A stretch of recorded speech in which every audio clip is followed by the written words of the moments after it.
You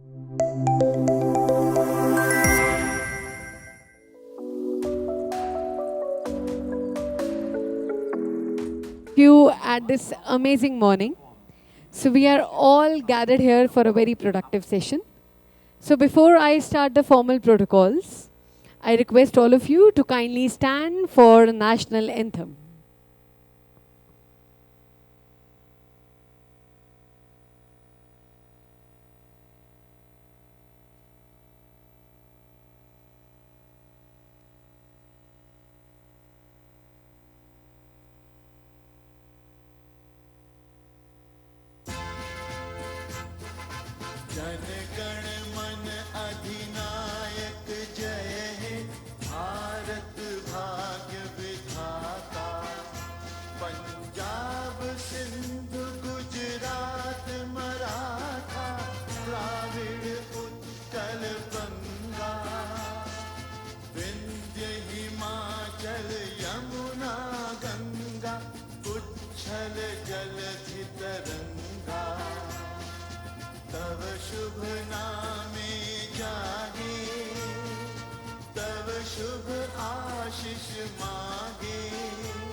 What an opening start.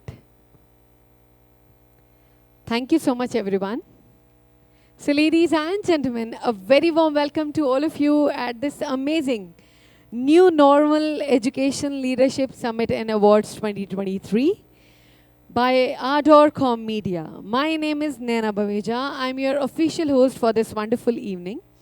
And now we are all gathered here with the vision and with the move to improve education and skills in 21st century workplace. So we are all set to go. So ladies and gentlemen, let's start this amazing program with lamp lightning. So to do the honors, I would like to invite Mr. Chandan Anand. Ladies and gentlemen, please put your hands together for Mr. Chandan Anand, everybody. Founder, CEO and group editor, ArdorComm Media. So kindly come forward for lamp lightning. I would also love to invite Professor Pratyusha Kumar, Mandal Secretary, NCERT, Government of India. Everybody put your hands together. Thanks for being with us, sir. Requesting Dr. Biswajit Saha, Director, Skill Education, CBSE under Ministry of Education, Government of India. Requesting Dr. Anup Kumar Rajput, Head Publication Division, NCERT, MOE, Government of India. Requesting Dr. S.K. Rathor, Founder, Chairman and MD, Sanfort Group of Schools. A very warm welcome, sir. Requesting Dr. Niyati Chitkara, Director, Chitkara International School. A very warm welcome, ma'am.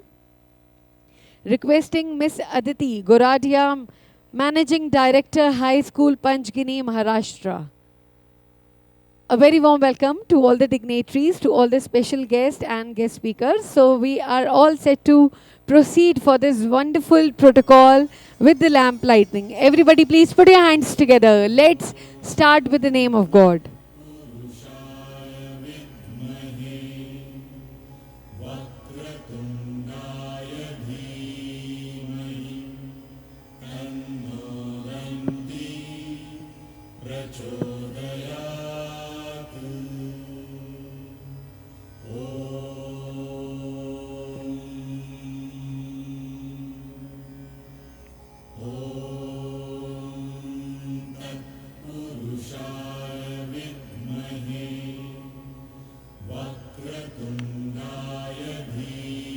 Everybody, can you please put your hands together?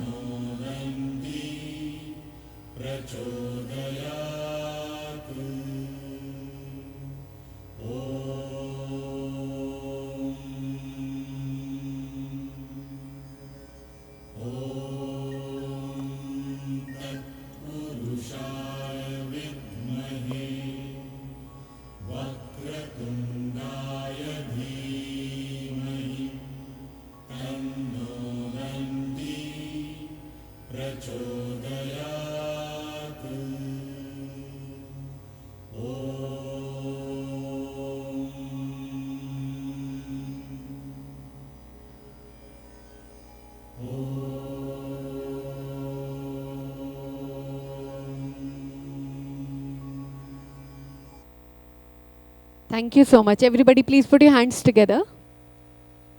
Since it's India's tradition to start any important work with the lamp lighting, and we are very fortunate to start this wonderful ceremony with lamp lighting. Thank you so much. Now, I would like to request all of you to please take your seats for inaugural session. So, I would like to invite you to kindly join us onto the stage.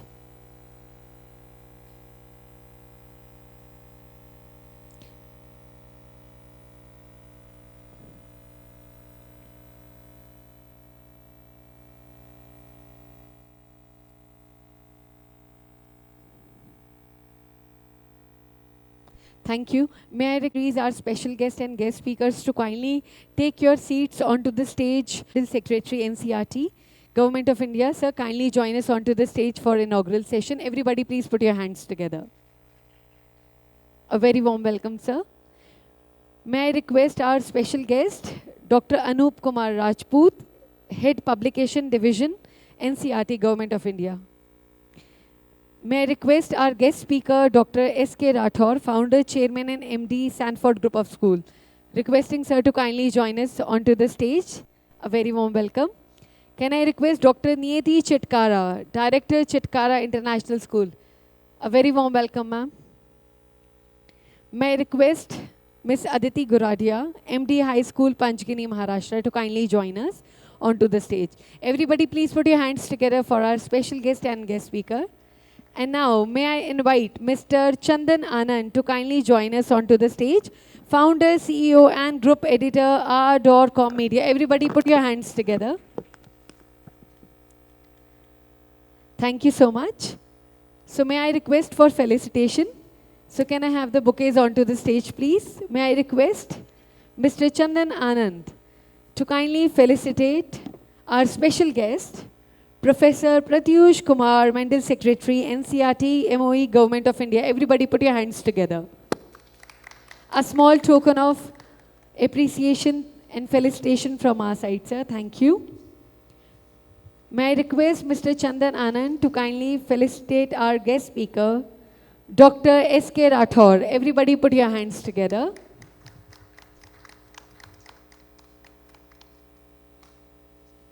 Thank you. May I request Mr. Chandan Anand to kindly felicitate Dr. Niyati Chitkara, Director, Chitkara International School. Everybody put your hands together.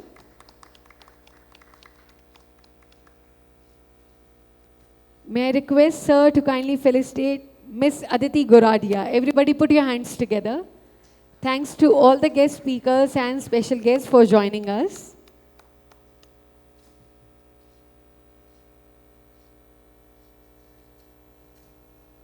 Thank you so much. May I request Mr. Chandan Anand to kindly join us onto the dais for welcome address. Everybody please put your hands together. Thank you so much, sir.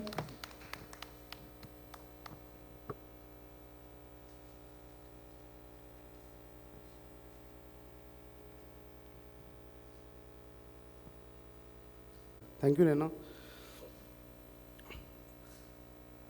Namaste, Delhi. Good morning to one and all. Cheers to good health, happiness, and prosperity. I'm glad to see such a lovely gathering today. ArdorComm Media Group welcomes all of you. To proceed with the day today, I'll just give you a brief how we concluded the day yesterday. So you're aware that New Normal Education Leadership Summit and Award is actually focusing on inviting the educators and academicians from the entire community of education, which included higher education, technical education, skill education, which we successfully concluded and witnessed yesterday. And today we'll be focusing on, again, skills, preschool, and K-12. So we had the representation of almost more than 250 plus education institutions, their vice chancellors, founders, directors, principals, and all the academicians representing this fraternity. The event was witnessed by and blessed by our chief guest, Shri Temjian Imna Olongji. He is the Honorable Minister of Higher Education and Tourism and representing Government of Nagaland. He is also the BJP President of that state. And the special guests were Professor Rajiv Kumar ji, the Member Secretary of AICT, Ministry of Education, Government of India. We also had Dr. Mrs. Pankaj Mittal ji, Secretary General, Association of Indian Universities.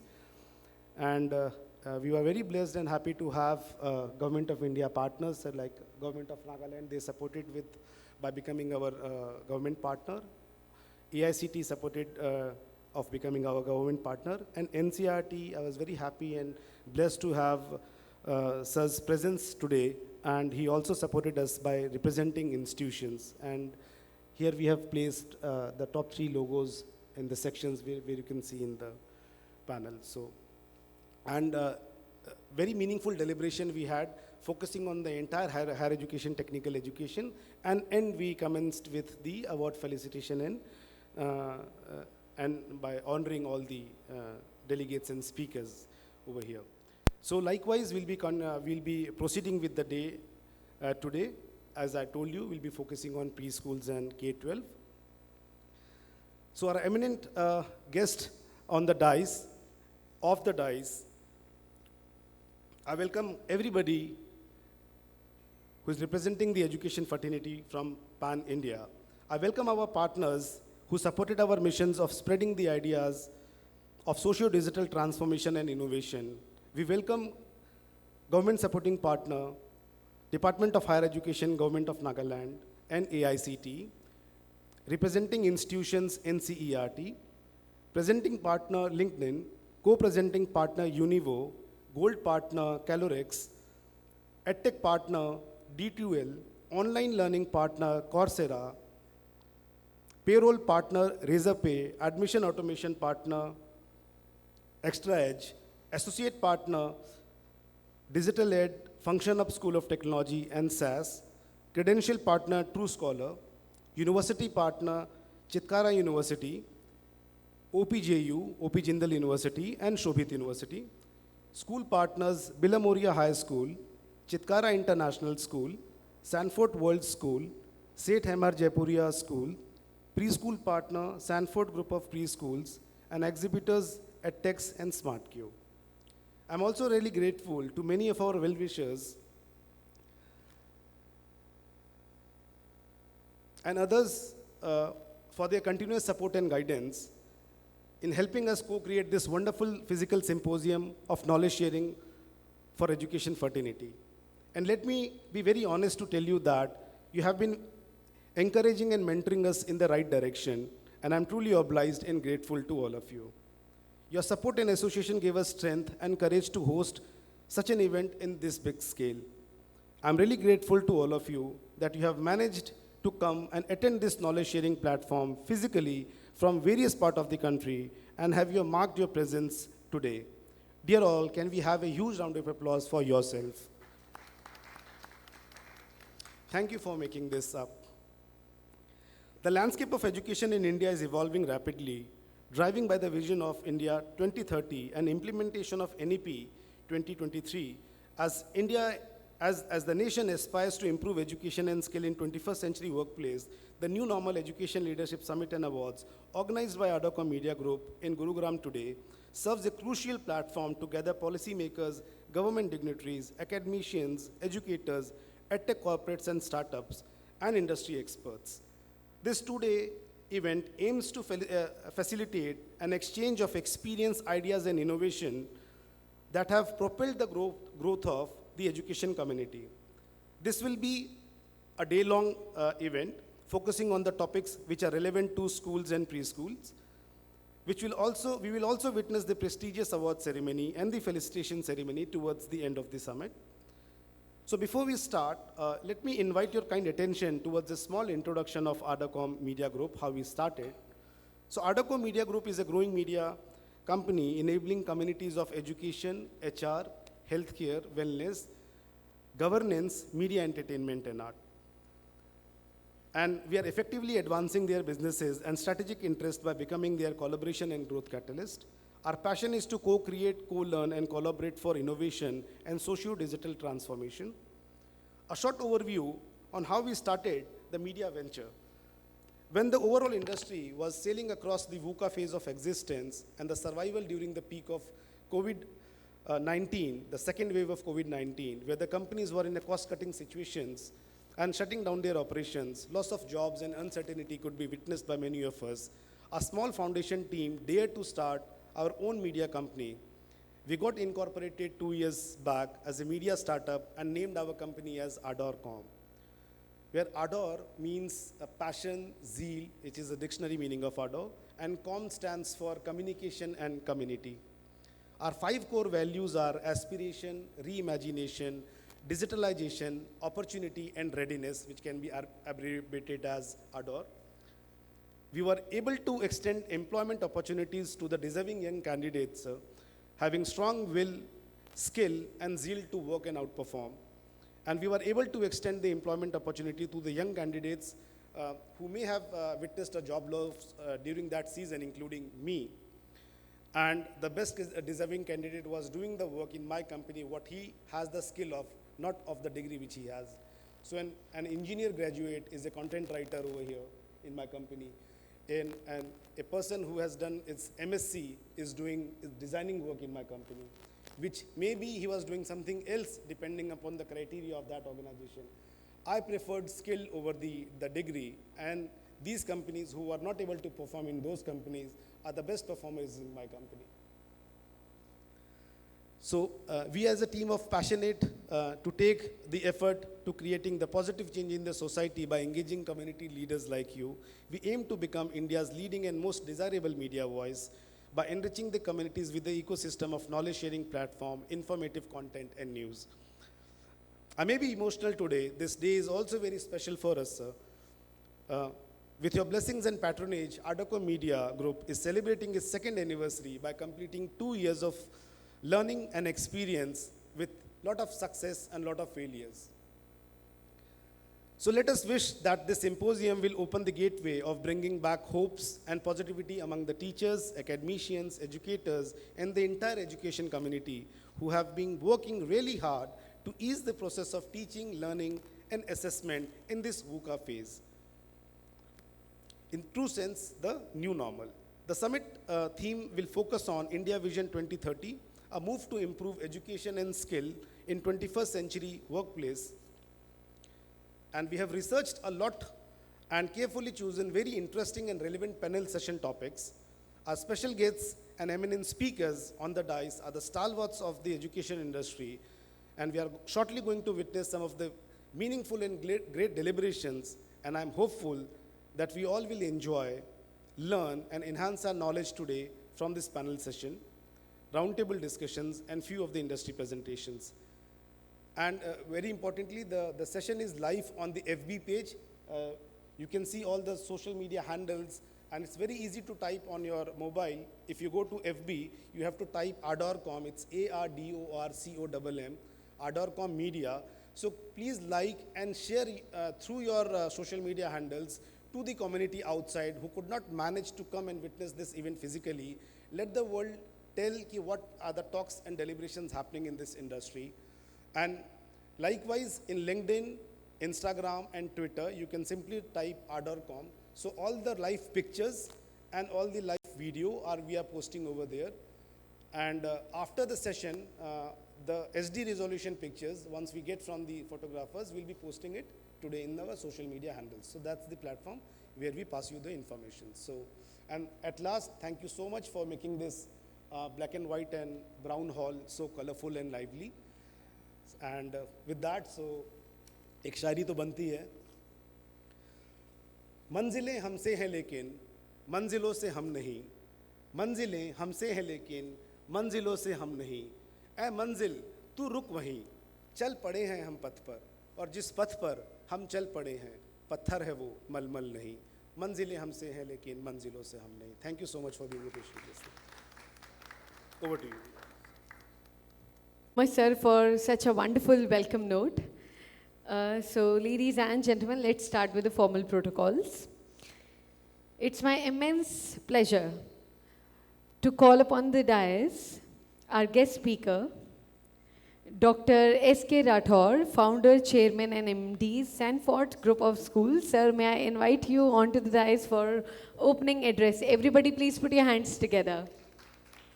A very warm welcome, sir. Thank you so much. मैं चंदन को हमेशा बोलता हूँ मुझे last में बुलाया करो, और सबसे पहले मुझे बुलाया। सो फर्स्ट ऑफ ऑल, क्योंकि पता लगे ना आप लोग जो बोले उन्हीं में से कुछ उठा के बोलना शुरू कर देना चाहिए। So first of all I would like to congratulate Chandan and Ashish both. So when they were in the process of starting ArdorComm Media, one fine day Chandan called up me, sir मैं airport पे Delhi land किया हूँ, आपसे मिलना है। तो मैंने कहा ऑफिस आ जाओ, लंच करते हैं साथ में, एंड देन ही डिस्कस्ड। और उस दिन शायद चंदन ने मुझे ये भी कहा कि sir you are the first person जिनसे मैं बात कर रहा हूँ। So I am so happy to see both of them doing so well. In just 2 years of the time, they have delivered many successful events, and I was the part of his first event, and now I am the part of second anniversary event also. And on and off, Sneha and Abhishek, my son and daughters, used to attend his events outside Delhi. So wish you all the very best for making the event much bigger in the future. So thank you so much for inviting me. See, education 2030, I think this is the theme what you have given to all of us. See, I am the probably a member of the generation who has seen lots of changes in all the sectors, not in education only. Radio से TV, black and white TV से colour TV, और अभी then laptop, tablet, and now phone पे सब कुछ मिलता है देखने को। Education, see I studied in government school in tin shades below the tree on the tat patti kind of a school.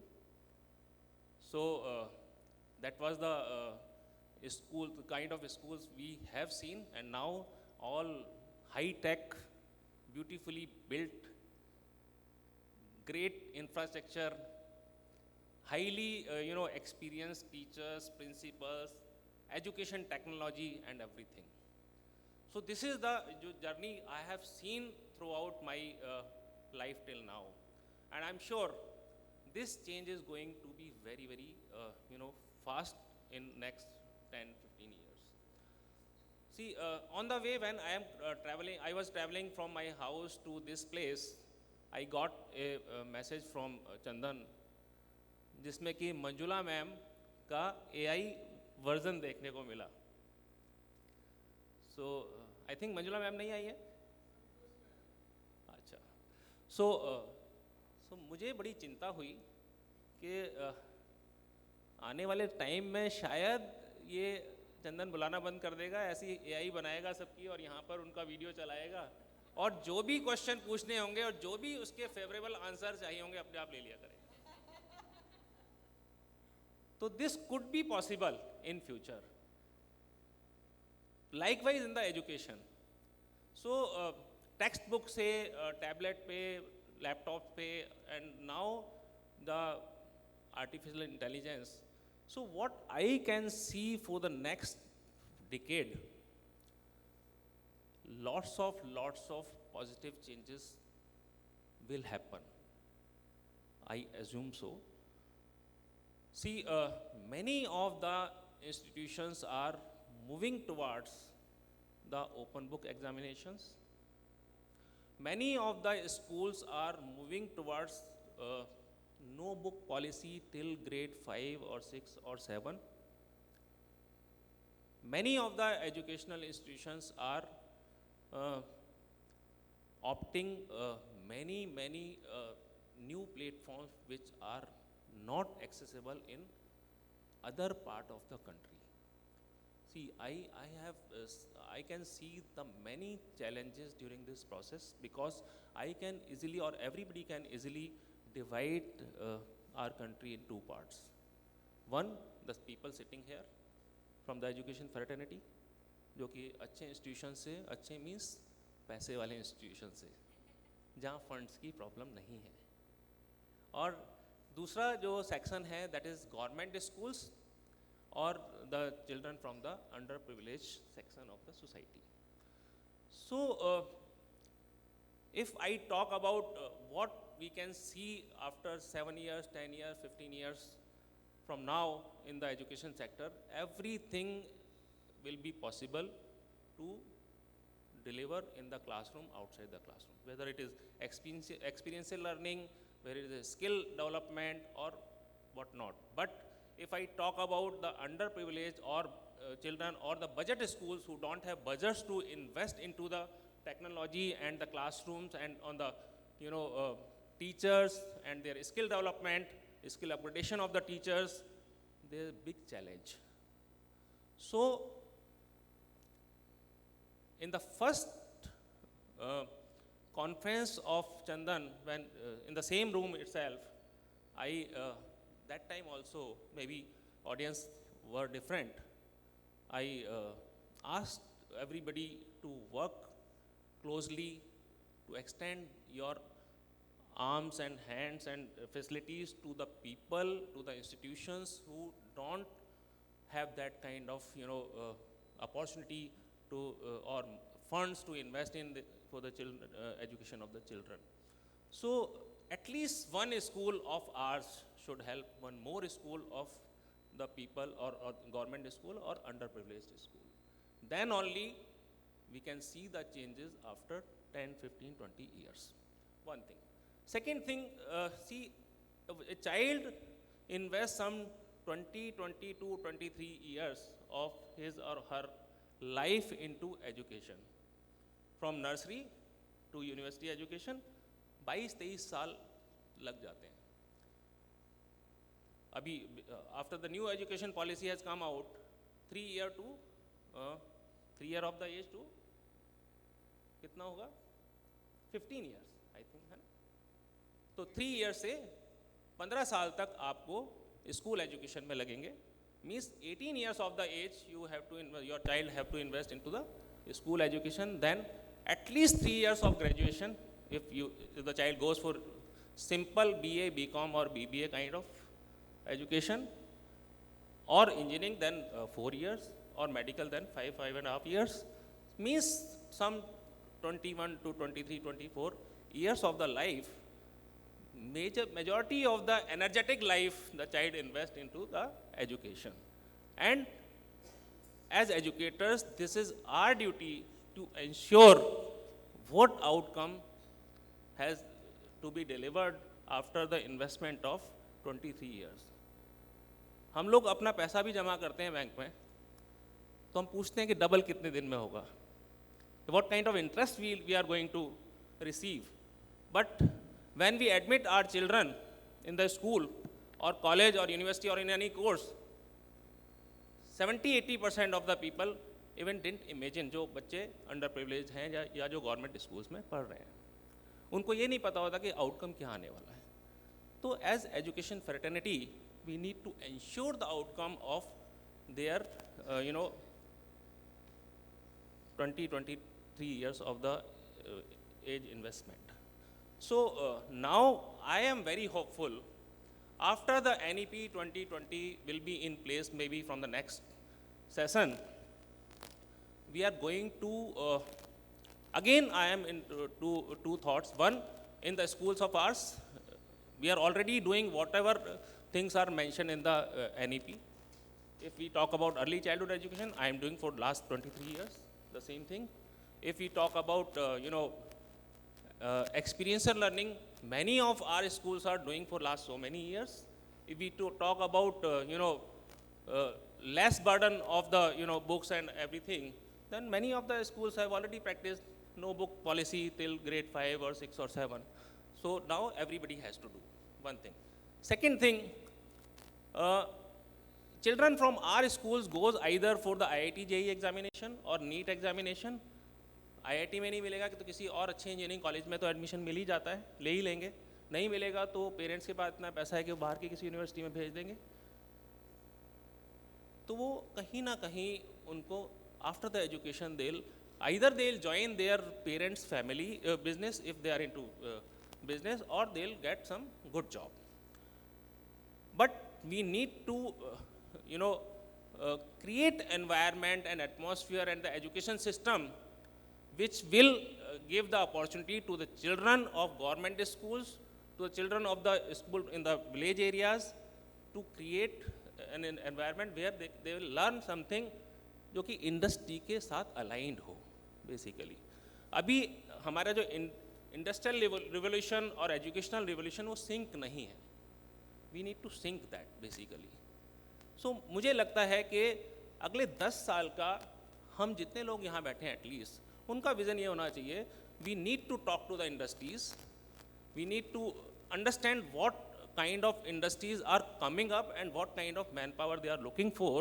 And everybody cannot become engineer, everybody cannot become doctor, or everybody cannot become an IAS officer, but everybody can contribute in the industrial revolution. Basically, this should be the motive of school education. We should produce our students who are good enough to take up the university education and good enough to contribute to the industries. So I believe we together can change after the implementation of NEP 2020 next year. और मुझे लगता है कि आने वाला समय, क्योंकि अभी बहुत सारी नई जनरेशन जैसे चंदन आशीष हैं, ये इन्होंने नया वेंचर शुरू किया है, ऐसे हमारे जो बच्चे स्कूल से निकलेंगे वो भी जॉब क्रिएटर बनेंगे, ना कि जाके अपना रिज्यूम लेके घूमेंगे कि हमें नौकरी दे दो. So thank you so much and wish you all the best. And I think next year शायद इससे बड़ा डबल वाला हॉल होना चाहिए, है ना. और न्यू नॉर्मल यही होने वाला है कि next year new normal Chandan और आशीष के लिए ये होना चाहिए कि conference should be much much bigger. And for the education fraternity for after 10 years the new normal should be we will produce job creators. Thank you so much. Thank you so much, sir, for a wonderful opening address. Ladies and gentlemen, may I have the pleasure to invite Dr. Niyati Chitkara, Director, Chitkara International School. Everybody please put your hands together. A very warm welcome, ma'am. Everybody. And today's topic is India's Vision 2030. 7 years, just 7 years, right? And the tagline is a move to improve education and skill in 21st century workplace. And I'd like to answer this following a CBSE circular that came today, just half an hour back on our mobiles, if there are CBSE school leaders sitting out here, talking about multilingualism and mother tongue.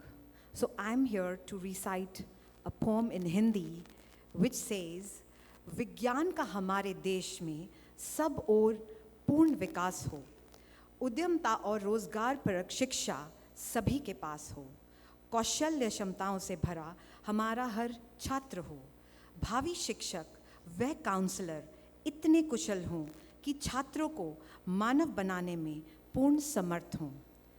2030 के भारत का स्वप्न हमने देखा है, भारत देश के लिए एक नवीन स्वप्न देखा है.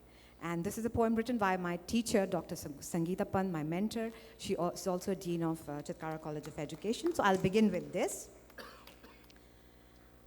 Now I'll divide the topic into 4 parts. Number 1 is release. Number 2 is launch. Number 3 is climb. Number 4 is cruise. So this is the roadmap towards NEP, right, that Chitkara follows. So we'll begin with the first stage, release stage. Release means releasing guidelines, right? And government releases guidelines every now and then. We've had a lot of guideline documents. First one is the National Education Policy document, the Sustainable Development Goals document, CBSE documents, lot of documents from CBSE every now and then. The latest one, which I really recommend all the leaders, be it non-CBSE schools or CBSE schools, to follow. This was issued on 2nd of January 2023. It was Skill Circular number 1, titled Integrating Skill Education in Schools Affiliated to CBSE. And they have introduced 12 to 15 skill modules, where 70% of the job has to be done on hands-on basis and 30% has to be theoretical or basics. The good news is that these are also available online on self-learning mode, and they cover design thinking, they cover foundation skills for sciences, electronics and hardware, and the best part is no fee is charged, free of cost.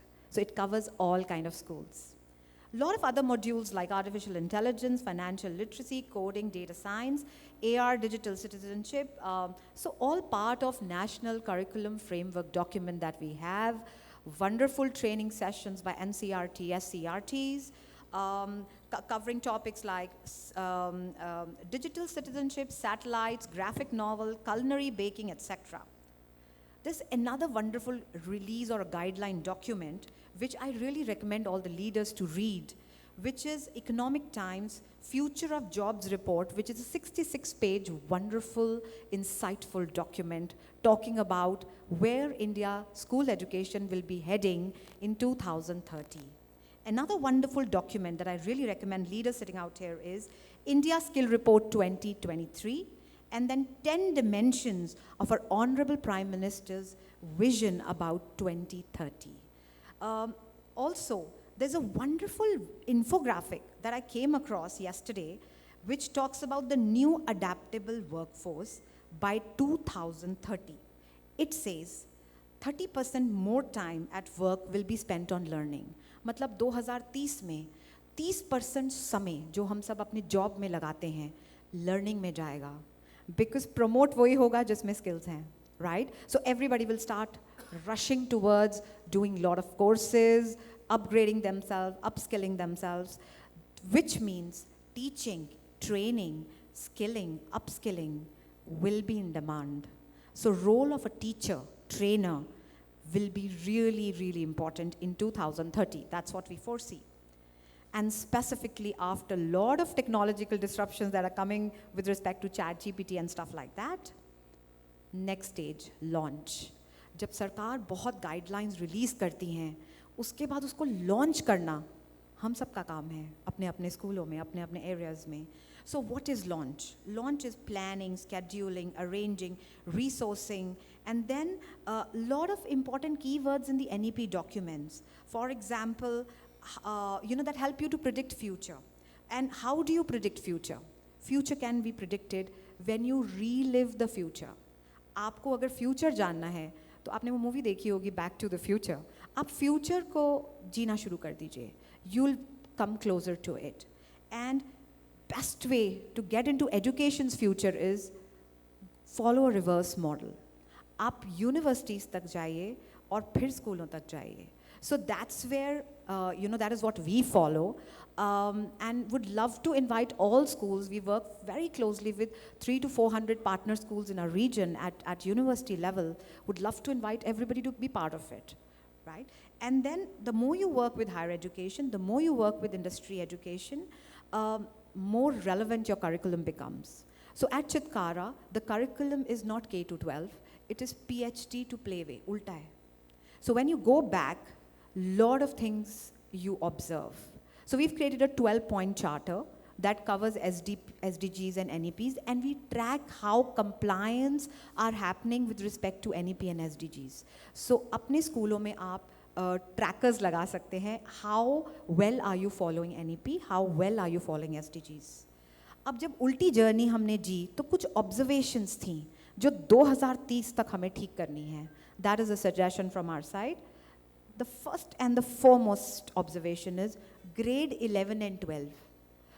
In India, grade 11 and 12, they're the most unskilled classes. So from grade 1 to 10, we as schools, give a lot of skills to students. Suddenly there comes the wave of entrance examinations, which I'm very, very, proud of, happy about, but they remove the skill part from the students. Everybody's rushing towards preparation of examinations.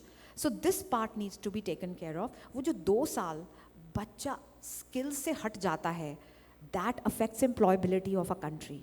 So solution is that entrance exams must provide some weightage to skills also while assessing students. Another thing is shift from report card to portfolio. NEP focuses on 360-degree holistic report card. So what I suggest is portfolio पे काम करिए, अपने आप बच्चा employable बनेगा.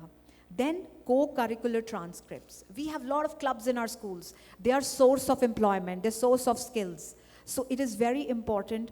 And I was wishing we had the CBSE head today, would have loved to propose him about coming up with another transcript on co-curriculars. हमारे देश में 12वीं की 10वीं की report card सिर्फ academic है.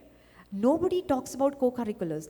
The day we have a report card on co-curriculars also helping students to fetch admissions at higher education institutions, there'll be no suicides. There'll be no pressure in grade 11 and 12.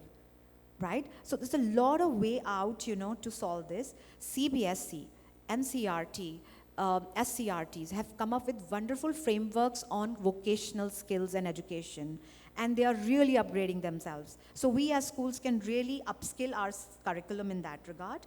Apart from that, it is we should suggest students to do a lot of certification programs, MOOCs, Coursera's, we have Swayam, all these platforms are available, and most of the time they are free of cost. Second observation is internships. CBSE, NEP mentions a word internship. Everybody is dealing with internships these days. What we at Chitkara we've done is, we do in grade 11 something called job shadowing. And in grade 12, we do something called job internships. So maybe a wonderful structure can be weaved around that. Apart from that, we haven't created classrooms in our schools. We have created employment studios. So क्या मज़ा आए अगर एक classroom agriculture पे हो, एक classroom fashion पे हो, एक क्लासरूम आर्टिफिशियल इंटेलिजेंस पे हो, एक क्लासरूम स्टॉक मार्केट्स पे हो. You know, the environment of the classroom changes totally. And then you can have timetables also based on employability. Assessments in 2030 could be employment readiness meter, higher education readiness meter, global education readiness meter. Not everybody gets jobs in India, so we have to prepare the student for overseas education also.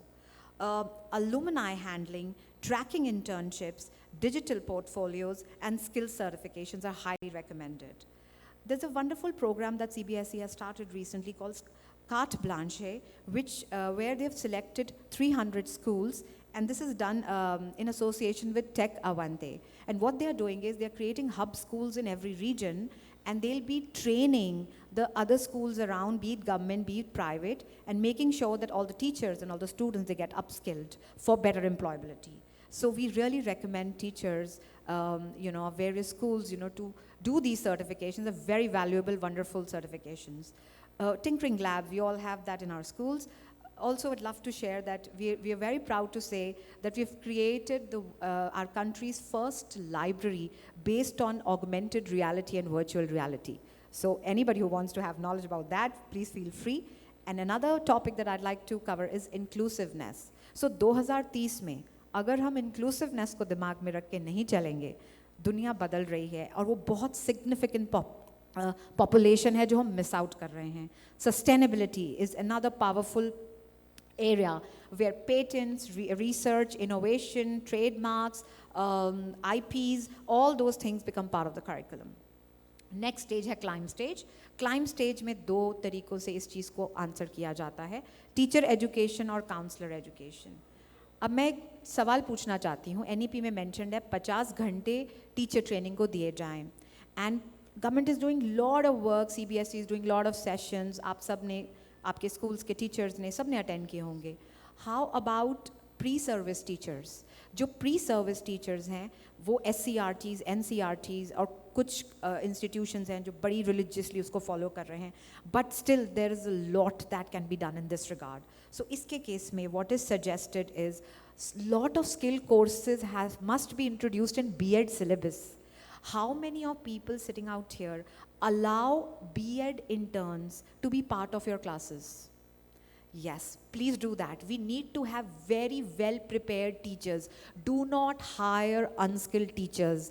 They are a havoc to the society. They are spoiling future generation if they are not prepared. So this is also very important. Another part that I'd like to highlight is counselor education. We have psychologists in our school. How trained are they? How much of certification options do they have? right? How close are they to the health part? They know psychology, but do they know the health part? So that is also a big gap. Another thing that I'd like to share is we have something called happiness curriculum. It's actually by His Holiness Dalai Lama Ji that we are following, and we are tracking happiness of each and every stakeholder. Also, apart from that, ladies and gentlemen, you'll be very happy to know कि अभी यहाँ बैठे-बैठे ये 4 stages जो मैंने आपको बताई हैं, इससे मैंने आपको theory of kite flying share की है. सो इसी से एक पतंग उड़ती है और इसी से हमारे देश के एजुकेशन की जो विजन है उसी की पतंग उड़ेगी और प्रोग्रेस करेगी. So the last stage is the cruise stage which is the final stage where the kite floats progressively with lot of rigor, with lot of satisfaction. Hence, the kite of a country's future will also float progressively. And that is what this teacher believes, envisions, prays, and wishes. Thank you so much. Thank you so much, ma'am, for a wonderful keynote address. Ladies and gentlemen, moving forward the formal protocols, it's my immense pleasure to call upon the dais Miss Aditi Goradia, Managing Director, High School, Panchgani, Maharashtra. Everybody put your hands together. A very warm welcome, ma'am. Do not know how I'm going to follow through after Rathor sir and Niyati ma'am. It's quite overwhelming. All right. Thank you, Chandan and ArdorComm. Good job with putting us all together again. It's not easy to bring so many educators, and Chandan's been doing it for years commendably. It's lovely to be here. It's been over a year since I've attended a conference for personal reasons. Let's talk about the new normal, what this conference is called. What is the new normal? It's an idea, it's a concept, perhaps a perception. But kahan se aaya? Like, what is the difference? Normal, new normal, what are we talking about? So the concept of new normal came up when the entire world faced unprecedented challenges during the pandemic. But before we talk about all of that, let's take a very quick flashback. We will talk about India 2030, but let's go flashback, not to the pandemic, but before that. 2018 was one of my first conferences when industry stalwarts and legends and educators came together, and I was in awe, of course. And the conversations were around technology, progress, teachers as facilitators, how do we bring tech infrastructure, what are the challenges to training, etc., etc. And then boom, everything stopped. Everything we were doing came to a standstill, and everything we were wanting to do came to warp speed. Everything that we'd been talking about all those years, all of a sudden overnight, all the schools around the world, let's go online, all teachers, seek lo, smartphones le lo, kar lo. Zoom logins were at our fingertips. Zoom kya tha, wo pata bhi nahi tha at one point. So that's what we can now call the new normal. But is it new? Not anymore. 2023 mein, it is not new to any of us. Rathor sir spoke about, the rural schools and the less privileged schools. And yes, there is a struggle. The struggle is very real. But even them, they do have. I was looking at a statistic a few days ago about how many people in India have smart devices. And it's about 500 million. So the devices are there, the infra is growing. There are a lot of initiatives by the Government of India, the Ministry of Education, as well as, of course, private companies trying to bring infra, trying to bring accessibility. But then, where are we headed in 2030, right? So 2030 is only 7 years from now. 7 years is nothing. 7 years is this. It's very quick. Jobs that will exist 7 years from now do not exist right now. What our kids will do when they get out into the job market is up in the air. We do not know. We are teaching what we can teach them. But what we need to make sure and teach them is be ready for anything. Programmers are not in demand right now. 2 years ago, they were. Because AI has taken up a lot of the work that programmers were doing.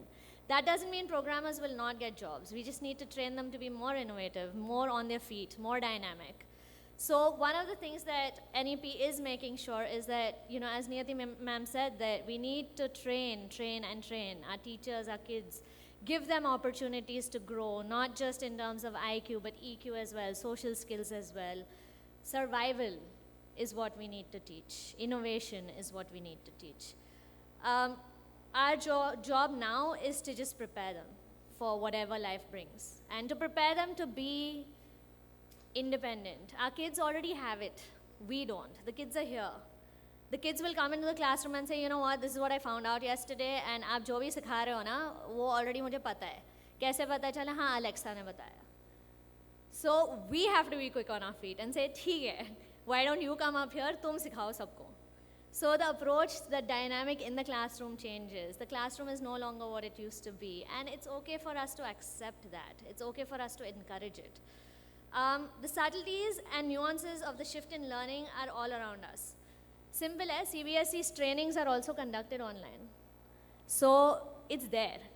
It's all around us. I asked ChatGPT to help me with the pointers of this speech today, and I'm not shy to admit it, that it was faster. It was faster than me taking the 30 to 45 minutes to, okay, these are my points, this is what I'm going to talk about.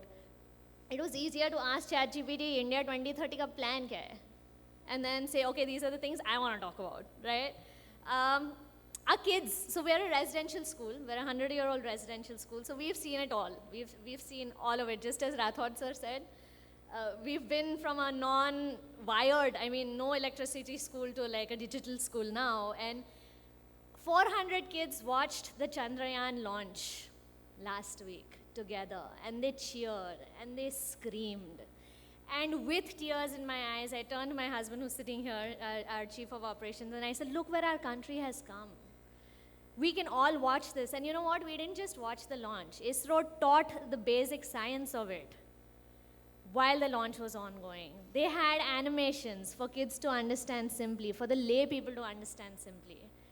That is the power of technology and communication in our country as we speak. It is happening as we speak. To conclude, a few months ago, my 11-year-old asked my father, who's 77, what is education to you, Nana?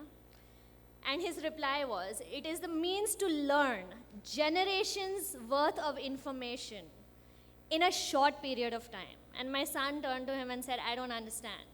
And my father said, you know, in the 20 to 25 years of schooling that you'll have, you will learn information worth millions of years. You will learn things that have happened in our world for millions of years. And that is education. The scope is endless. The growth for India is endless. And together at forums like these, we collaborate and we move forward. Thank you so much. So ladies and gentlemen, we are proceeding with the further keynote addresses. And the next keynote address is, we have a special video message. So I want everybody gets ready, because a special video message is for the keynote address by Dr. Biswajit Saha, Director, Skill Education, CBSE under Ministry of Education, Government of India. Everybody, can we please put your hands together?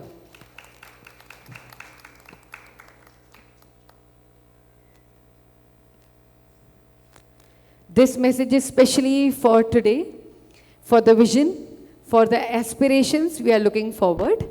So I request all of you, we are all set to go, although he is not physically present with us, but his wishes are in the form of video message dedicated to all of us. I'm really happy ArdorComm Media is going to organize this particular conclave on Vision 2030, wherein the thought leaders are going to discuss on how NEP would be implemented in school and higher education's domain. And I strongly support this kind of initiatives of ArdorComm, and hopeful that through these discussions, lot of initiatives will be taken by all the leaders assembled in this conclave, and also give a light how India and its qualitative education systems will bring the societal change and also give a new dimensions of economy in the global space. And I truly support this initiative. These kind of discussions will bring how India can progressively bring the quality education to the global market. Thank you so much. And before we proceed to the keynote address, I would like to request everybody eyes upon the main stage as we are presenting a preview of the event by ArdorComm Media. So everybody please put your hands together for this wonderful event video by ArdorComm Media. Everyone.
Wow, what a wonderful video. Gentlemen, it's my immense pleasure to call upon the stage our special guest, Professor Pratyusha Kumar, Mandal Secretary, NCERT, Government of India. Everybody put your hands together. Once again, a very warm welcome, sir. Requesting you to kindly address the audience. Thank you.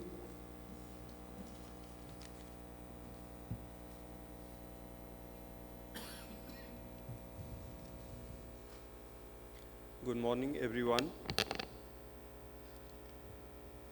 I'm extremely thankful to Shri Chandan Anand ji and his associates who have thought it appropriate to invite me to this convention where leaders of institutions imparting education to lakhs of children of this country have assembled. So this particular conclave focuses on the vision of national education policy which the country promises to implement by 2030.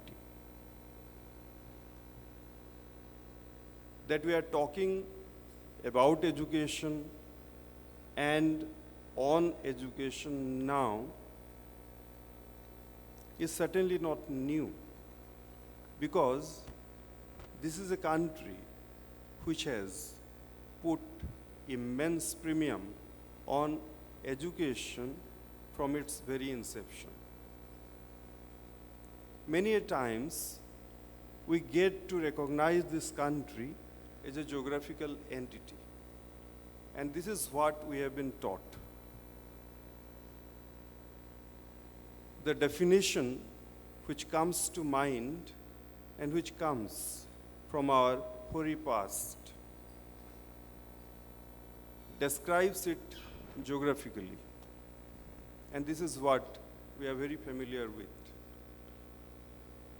Uttaram yat samudrasya himadreschaiva dakshinam varsam tad bharatanama bharati yatra santati.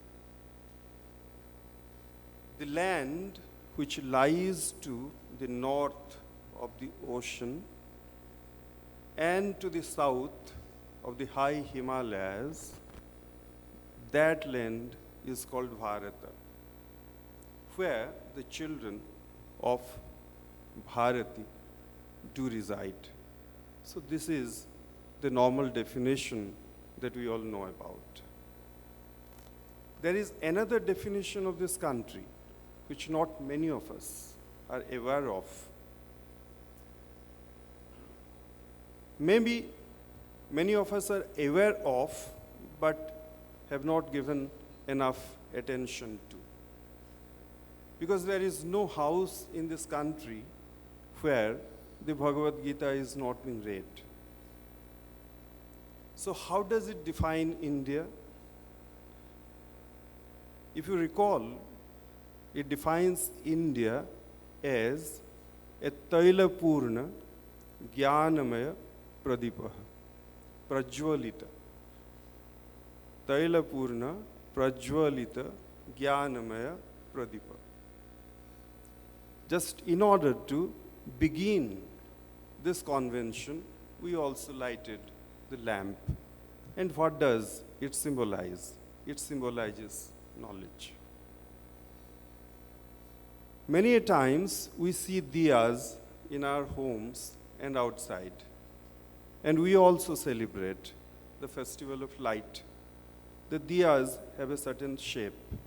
We think it might be a utilitarian shape so that it contains oil so that we can put a wick and we can light it. So that's why it is so. It's not so. Philosophically, the diya represents this peninsular subcontinent, India. So that is the diya. And it's always full with oil, the essential ingredient that allows it to spread light everywhere, which dispels darkness. And that's why this country's definition from the very beginning has always been a land that radiates light and dispels the darkness of ignorance across the world. Sometimes it becomes a joke amongst us, we, the new normal, when one says that this country would become the Jagat Guru. It was always so. It was Jagat Guru from its very inception, from the very dawn of human civilization.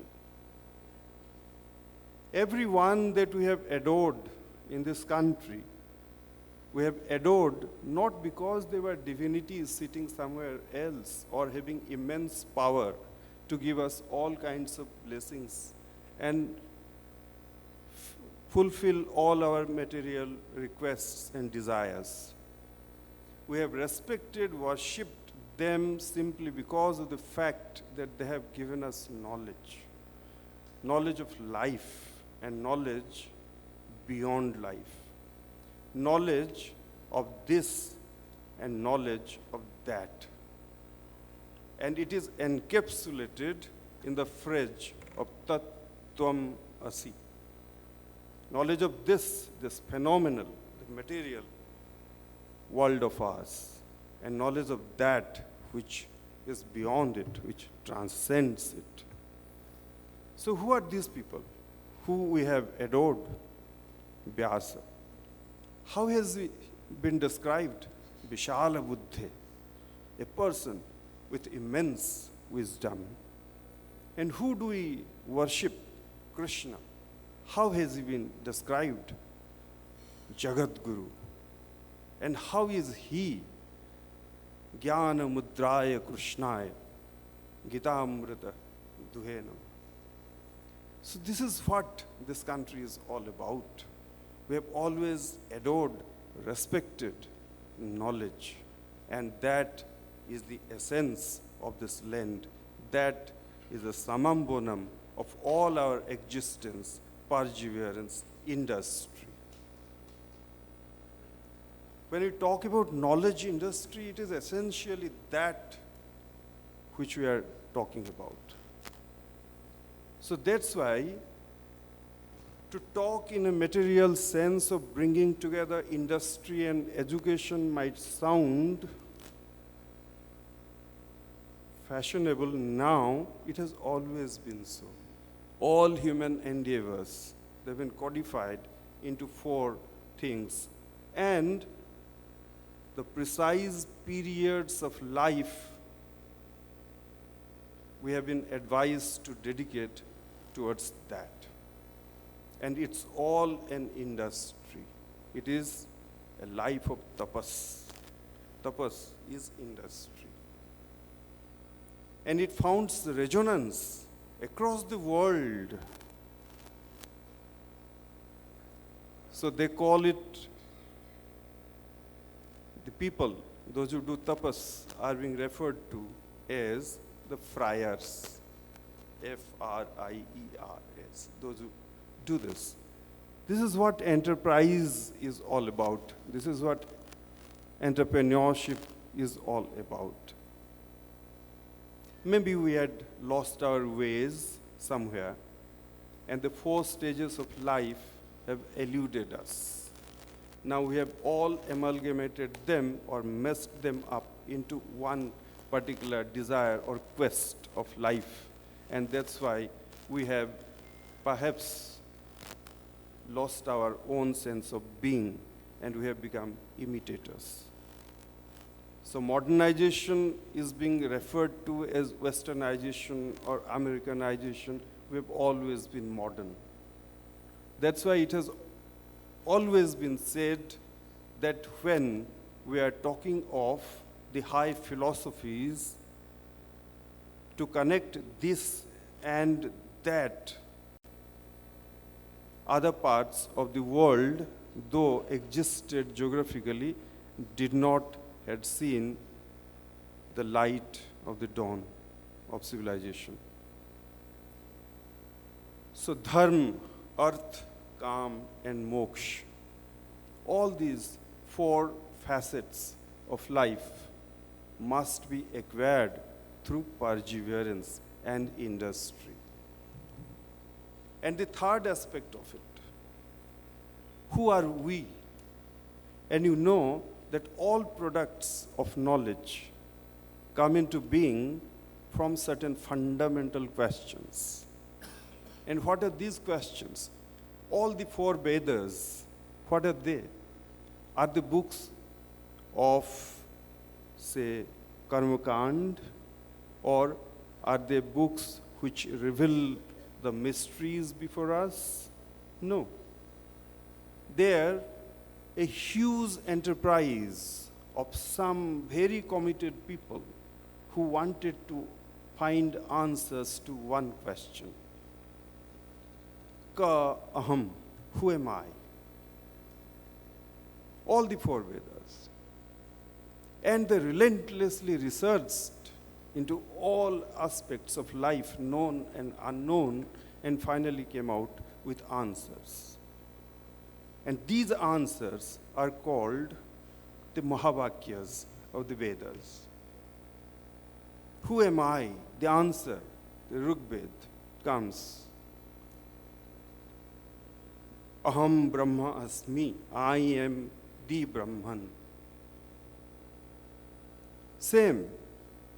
In other four Vedas, the same thing is told in different kinds of phraseology.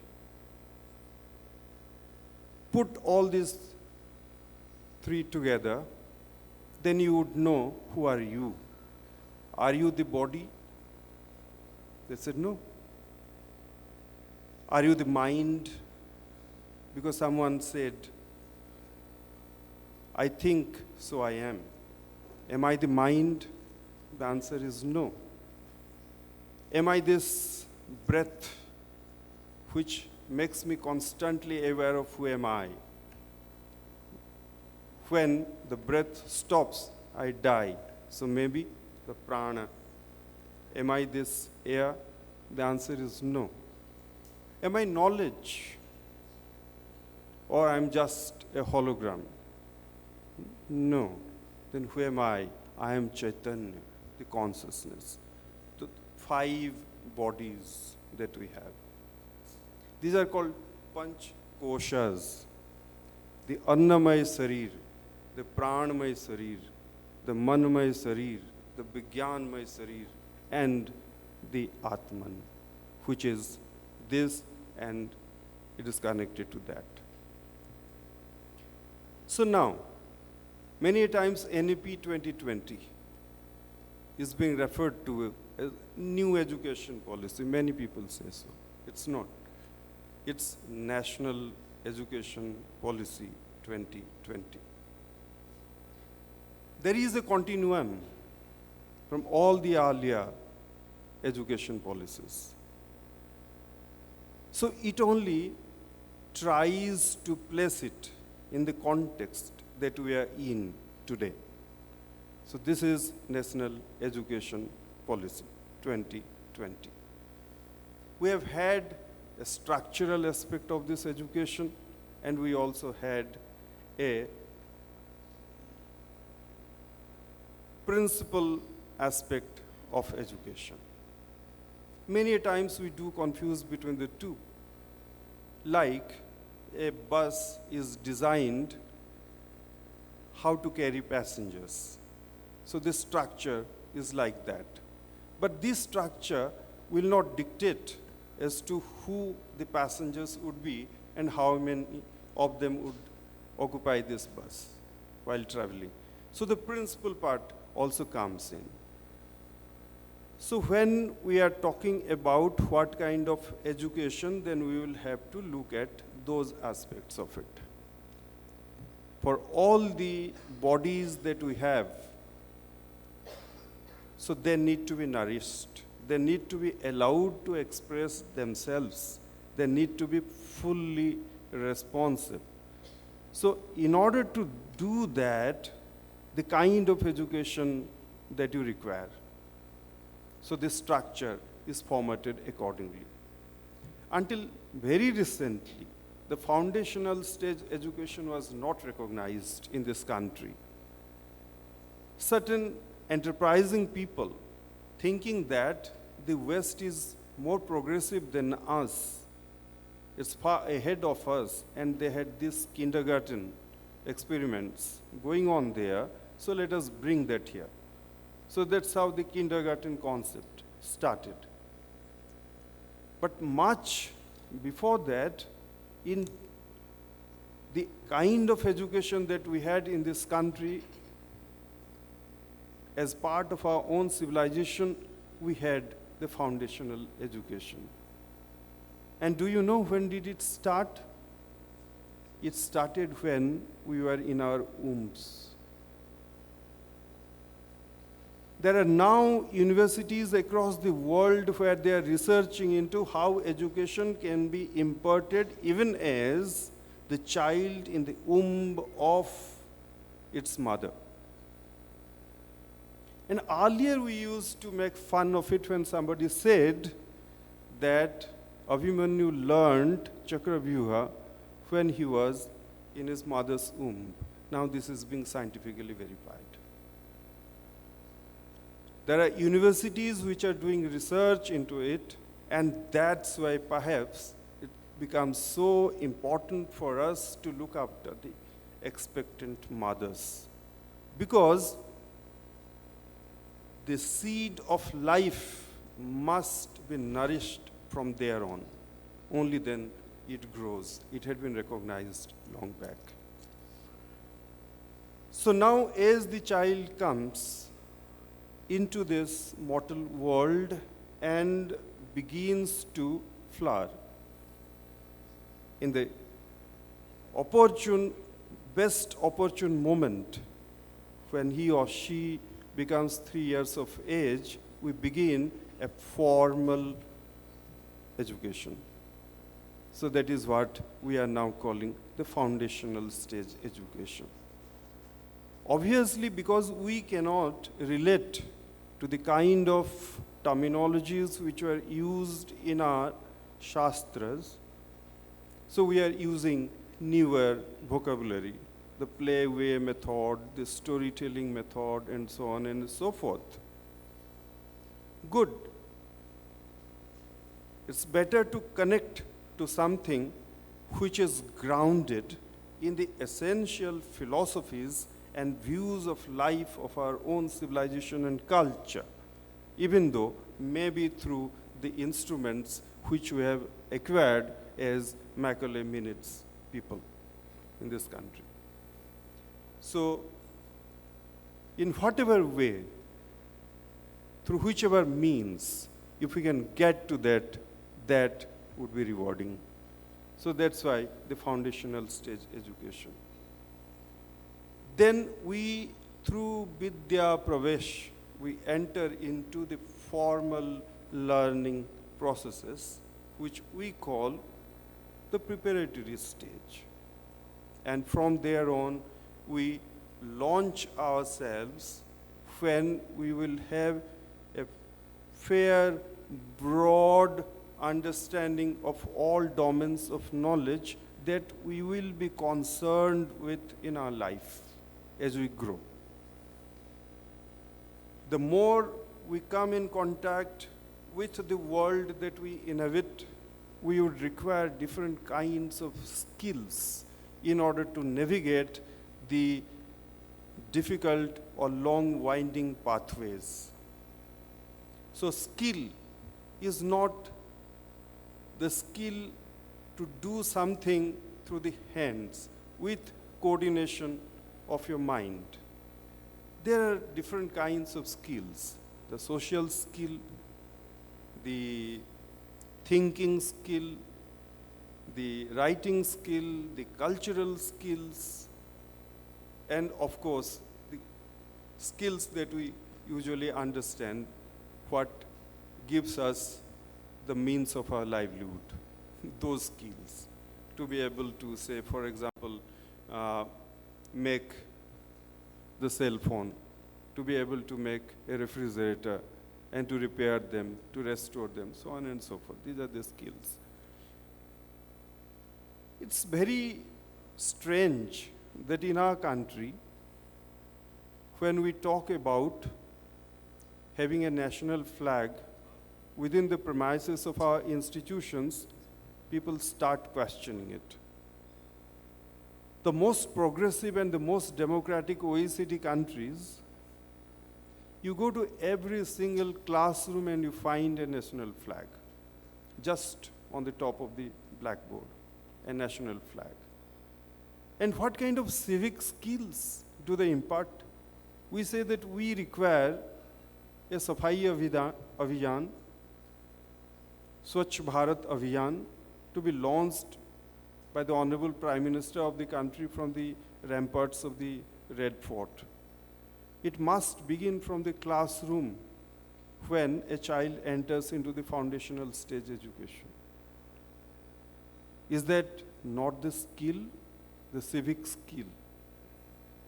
So why should there be litters in the first place? These are some of the very important things that we have to learn in our life. What to eat, how to eat, when to eat, what is good, what are seasons, what are the different natural features, the river, the hills, the trees, the flowers, the animals, the creatures. We are all one together. In the absence of one, the rest will definitely suffer. Because who will fill in the shoes of that particular species, whether the plant species or the animal species? Who would fill in that shoe? So these are certain awareness which need to be created. Only then education will serve its purpose. Sri Aurobindo used to say, nothing can be taught. It is something, the seed of knowledge that is inbuilt into us. The Chaitanya needs to be allowed to flourish. Empathy for all, not sympathy. So as you move towards your secondary education, for the first time the National Education Policy offers you something that is wonderful. Earlier, we used to continue with the general education up to class 10th. And now we have a 4-year integrated secondary stage, which is something like a miniature graduation. Would you not reckon with the fact that by the time a child completes secondary education through the new structure, a child would be almost 19 to 20 years of age, depending on the kind of place that she is in. If it's, say, for example, Gurugram, maybe it's possible that they will be completing it at age 18. But if they are truly in Guru's gram, then they would be completing it at 20 or 21 even. That is high time that a child or that a grown-up child enters into the life of work, grihasthashram. So would you then say that no, continue another 4 years of education? That would be expecting too much of the parents who have given birth to that child, because they would be expecting that child to be up and doing and supporting them. So a 20, 21 years old person clearing secondary education should not immediately go for higher education. That is what the understanding is in most of the OECD countries. They do work. They do acquire experience of life, and at any stage, then they can again enter into the portals of higher education.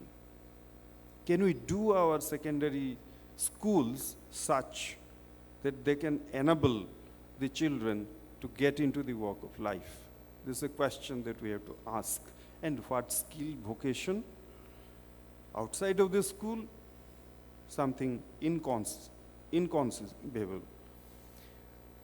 Do you know that 60% of the children go into the vocational stream in half of the OECD countries, in countries like Germany, Korea, China, South Africa, Brazil, even BRIC countries. 60% of the children, they go into the vocational stream. And here we have not acquired respectability for the vocational courses. So the National Education Policy 2020 brings them onto the common platform. So multidisciplinarity. A student would for the first time find an opportunity to construct her own curriculum. It's not we who would ask the child that you got to study this in this combination so that you will be given entry into our halls of fame. No. The child will construct her own curriculum and say that, look, I do not require your halls of fame, I will create my own hall of fame. There are two kinds of people, you know. Some people who acquire fame because of the kind of hall of fame from which they have come. There are some other people, those who have come from nowhere, but create halls of fame. So what kind of people do you want? this so-called terminology that we all the time keep on talking about, innovation, startup, who will do it? Majorly, those who have come from nowhere but will create halls of fame. It is they who will sustain this. And that's why the National Education Policy provides this flexibility and opportunity to every single child to create her own curriculum. Are we ready for it? Can we make our institutions such that there are no rigidities, that we will not cut the coat first and ask everyone to tailor their bodies to get into those coats? So can we make our secondary school something like the colleges and universities, where students will go from one specialized classroom to another specialized classroom, and as the timetable becomes flexible, you being leaders of schools can think about this. Because no more you can put the children into a closet with this National Education Policy 2020. Can you have a specialized geography room, activity come lecture? Smart, what does make a classroom smart? If I'm not able to own it, if I'm only a receiver, how is it smart for me? So, can we create that kind of a school ambience? Can we create that kind of school environment? If I all the time remain leader, I cannot create leaders. I have to be the most humble person in the school while offering these kinds of avenues to the children. Only then they can become leaders.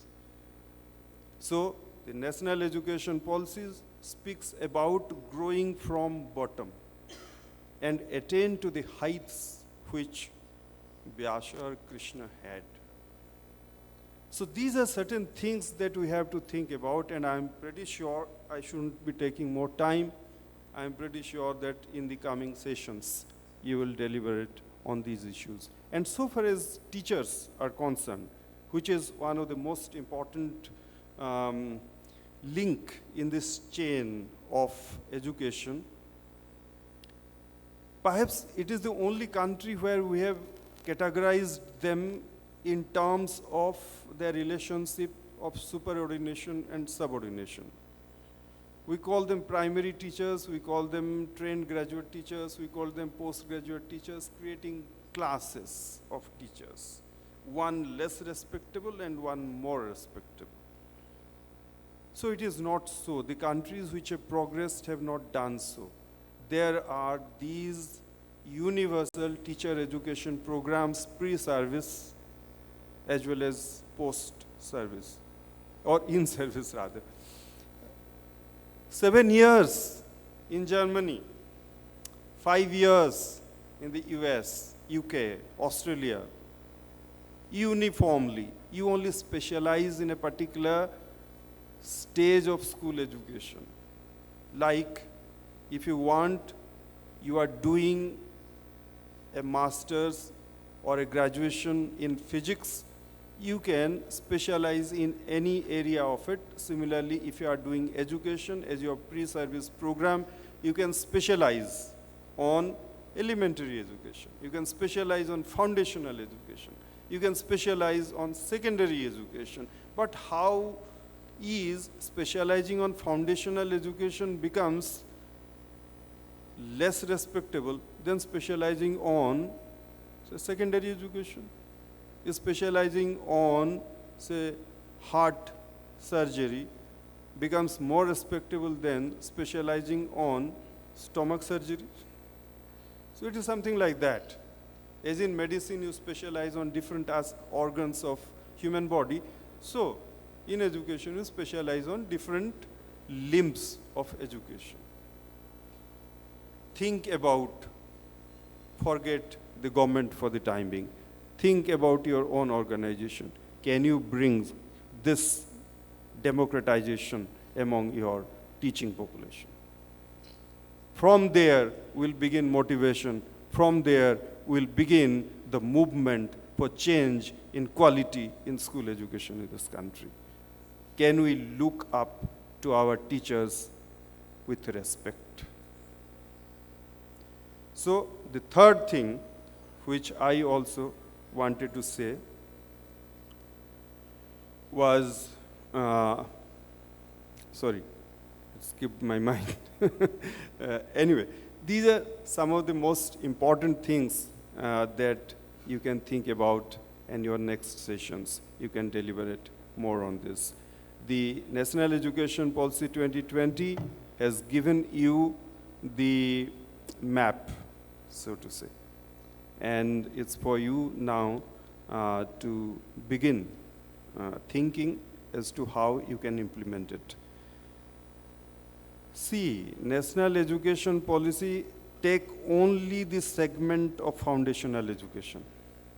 There are 6.5 lakh villages in this country.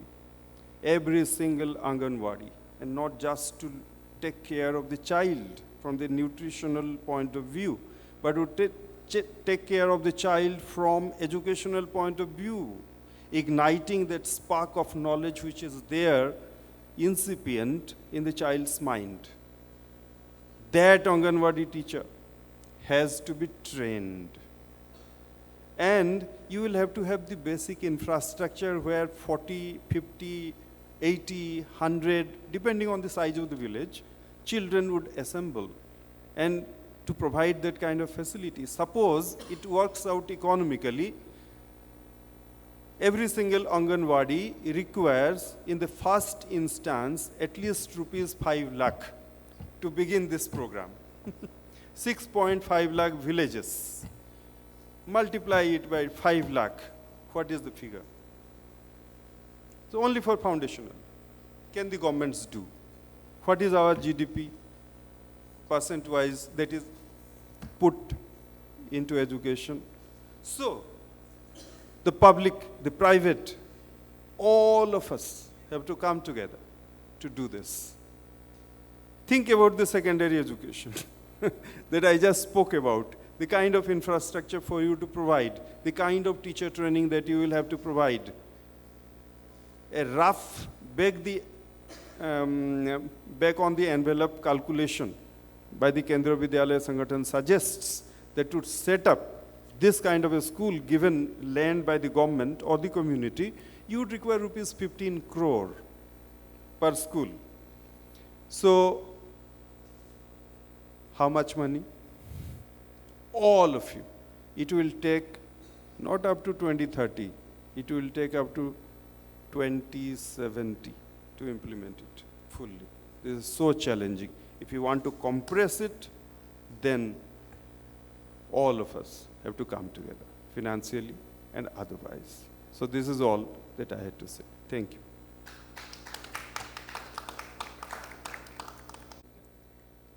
Thank you so much, sir.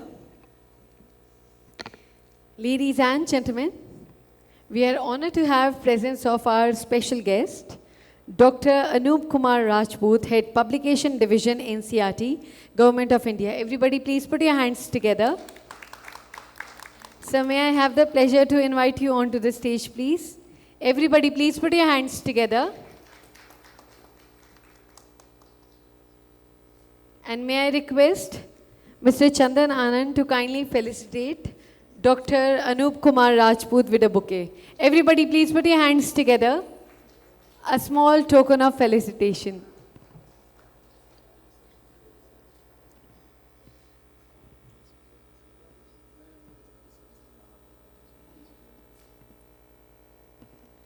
Everyone please put your hands together.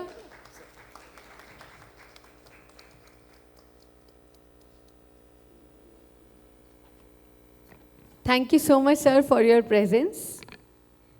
And now, it's my pleasure to request Dr. Anup Kumar Rajput, Head Publication Division, NCERT, MOE, Government of India, to kindly come on the dais for keynote address. Everybody please put your hands together. A very warm welcome, sir, once again.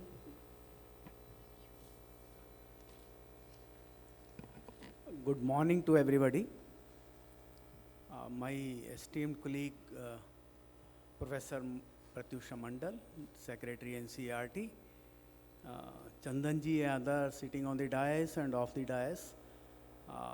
It's my privilege to talk to you on this very important issue of national education policy and national curriculum framework foundational stage.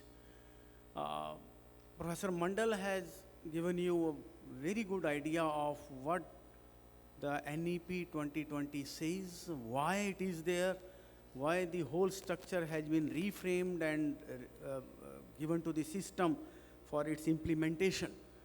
I'll only like to tell you that pedagogically in our own system, through our curricula, what we wanted to convey to the society, what we want our citizens to be, we are not able to do that because somewhere we were not very good in implementation of whatever has been said in earlier policies and in this policy also.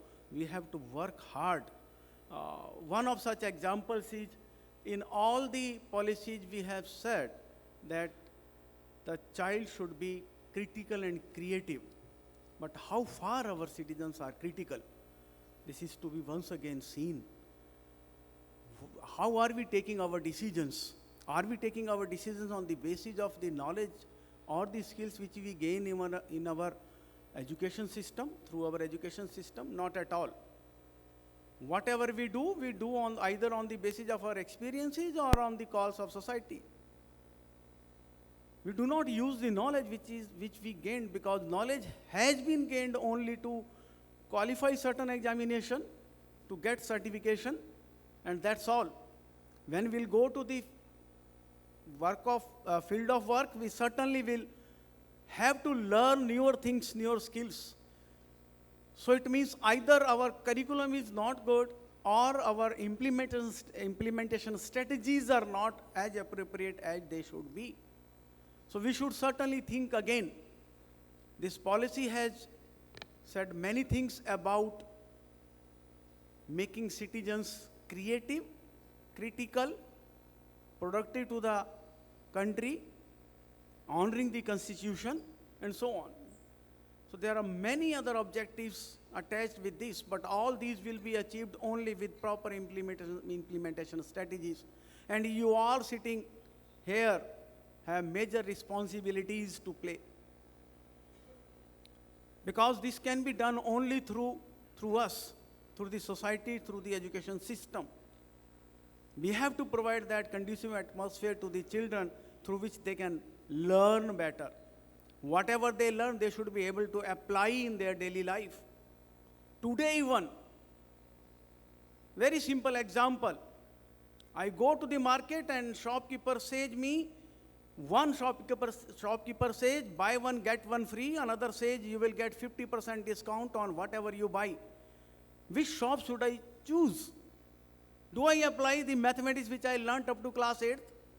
Not at all. I have many other parameters in life to, or in their situation, to go to the shop. So this is very, and there are many other things in our system which we only study, we only learn to pass an examination. Once we qualify that examination, pass that examination, everything is forgotten.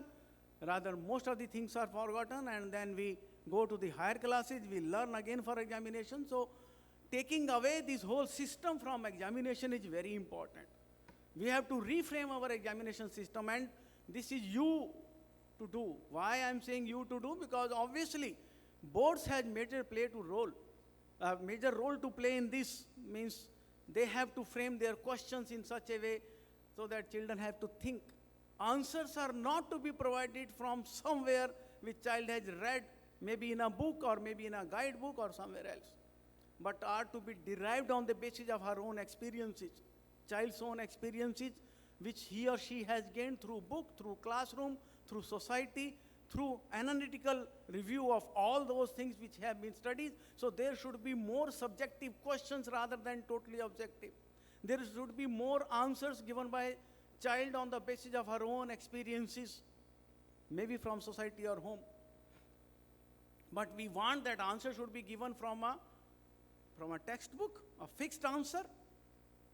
Or maybe if the book is not able to provide that answer and book somewhere expect that child should think again and then to write her own answer, so then there are guidebooks which are available. System is working on that. Even I'm surprised, I find guidebooks for a class 6 onward, wherein we understand the child to be given more opportunities to think, to work in peer. But where they are working, very simple question.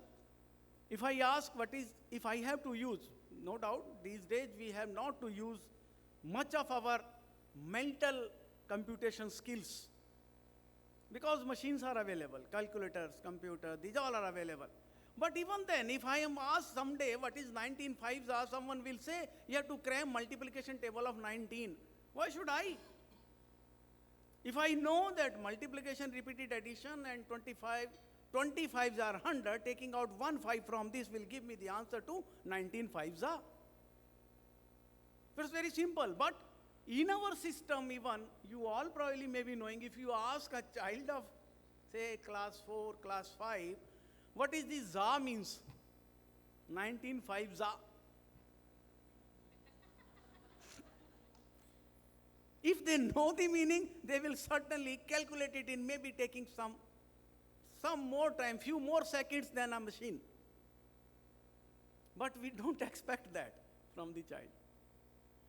So this taking away all cramming from the system, cramming, rather having many things in my memory is very important. But how should I remember those all? By repeated practice, same thing is done again and again and again many times, which is being done in our education system. We want our children to write down an answer many times, so that maybe during examination or after some time, if that question is being asked, child should be able to reproduce the same answer without thinking. So therefore, it is very essential that we should once again think of what are the major objectives of this policy and national curriculum framework for foundational stage. Obviously, the examples which I have given you may not be from the foundational stage, means up to class 2. But as the name is, foundation is there. If we improve our education system up to class 2, certainly the bad effects of the system which come after class 3, when children start developing phobia against a subject, children start saying mathematics is a difficult subject. Many of you sitting here must be saying, I am not good at mathematics. I do not like mathematics. Why? Simply if I ask you what is 270 plus 340, you'll say, I'm not good at this. This person is PhD mathematics, he will be able to tell you faster. Whereas PhD has nothing to do in this all, to find out what is 270 plus 340. Mental calculations, or maybe some ways of finding it out, or maybe a very simple idea of approximation, estimation will be much more helpful to me, rather than, say, leaving it to someone else. And where the fault is, why do I today have that phobia? Because my school system has not delivered it to me. When I entered in class 3, I started finding out that this subject is a difficult subject, or other subjects. I never liked social science because it was not taught to me in that way. Never taught to me as an analytical subject which has many things to think upon as science and mathematics does. But we do not. It was presented to me as a subject which is to be crammed and reproduced because it is full of facts. There is nothing to critically review. Whereas now I find, when I started teaching, when I started writing curriculum and writing textbook, I now found that this is much more critical subject. Social sciences is around my society. And whatever is happening in society, I have to think upon that. I have to relate many things. Where do I relate these? I never. In some class, I have been taught that what are the essential conditions to become President of India. After I crammed those all and reproduced an examination, there may be 5, 6, 7. Then after some days, there was another topic, the duties of the President of India. How many of the children of class 8 or class 10 are able to relate the educational qualifications and the duties? How many of the children question that there is no education qualification written for the President of India? Why not? When a President of India has to do lot of works, lot of decisions he or she has to take. No doubt, I'm not saying that that is not correct. I'm not saying that it should be in the constitution, but question should be there. Why children do not question? So that is somewhere missing in our system, and we should bring in that. And that this national curriculum framework, foundational stage has very clearly mentioned that whatever we are presenting to the child should not be crammed and reproduced, but is to be thought upon. That's why this time the books have been written in a way which will provide lot of opportunities for children to work along with themselves, work in the system, have lot of things to be done in the classroom. So these books are full of activities. So activities means they are being put in the system wherein they'll get opportunities to think, opportunities to talk, opportunities to work together, and so on. So these all are there. But for that, teachers are to be very good. And as Professor Mandal ji was saying, that in our system we have to train large number of teachers, including the Anganwadi. You are fortunate enough, you are having qualified teachers with you. Only thing is a small orientation will help them in what is there in NCFFS and how it is to be presented to the children, so that we may have the desired results as have been desired in the curriculum, in this national curriculum framework. No doubt another linkage of this curriculum framework, that is for the school education from class 3 to class 12, is also about to come. Very soon you will be having in your hands. And then you will find a relationship between NCFFS and this curriculum framework. And later you will find 2 more curriculum frameworks. One is on the teacher education, and another will be on adult education. So these are important aspects of our present day education system, which we have to once again think of.